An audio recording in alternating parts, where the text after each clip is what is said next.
Les vacances sont terminées, la rentrée est passée, c'est le bon moment pour réfléchir aux activités à faire après l'école.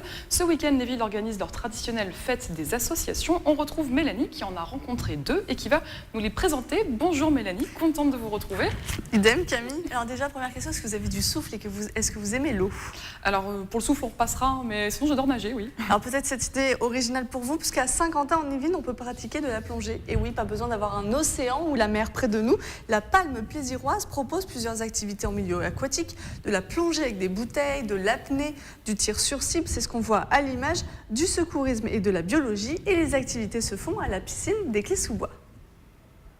C'est vraiment ouvert à tous les enfants, à partir de 8 ans, sous certaines conditions comme des bilans pour les oreilles, voilà, il y a des bilans un peu plus poussés.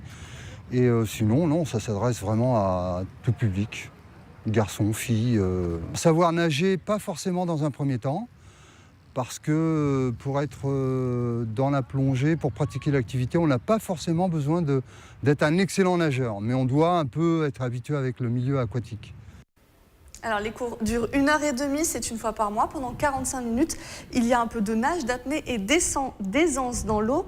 Ensuite, c'est travail avec l'équipement. À noter, il faut que les parents soient présents lors du cours. Et ces cours-là reprennent le mardi 19 septembre. Alors une année coûte environ 100 € et tout le matériel est fourni par l'association. Il faut juste avoir bien sûr son maillot et son bonnet de bain. Et pour découvrir leurs activités, le site internet s'affiche en bas de l'écran.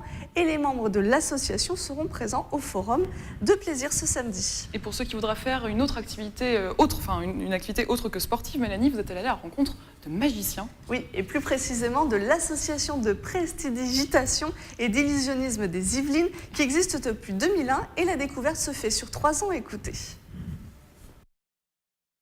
La première année, on fait ce qu'on appelle du close-up, donc c'est ce qu'on appelle de la magie de près. On est vraiment à distance de bras, si je puis m'exprimer ainsi. Après, la deuxième année, on fait du close-up et du salon. Et petit à petit, on recule. Et la troisième année, on fait de la scène. Donc la scène, c'est simplement la femme coupée en 2 que tout le monde connaît. Ou, comment dirais-je, des grandes illusions, par exemple. Des tables volantes, des lévitations.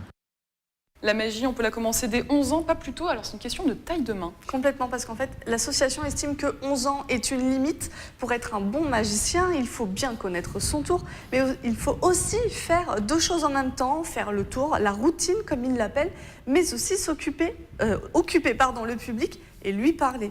Là aussi, l'association fournit le matériel. Celui des enfants n'est pas le même que les adultes, on peut le voir à l'image. Merci beaucoup Mélanie, en tout cas, pour toutes ces informations. Alors,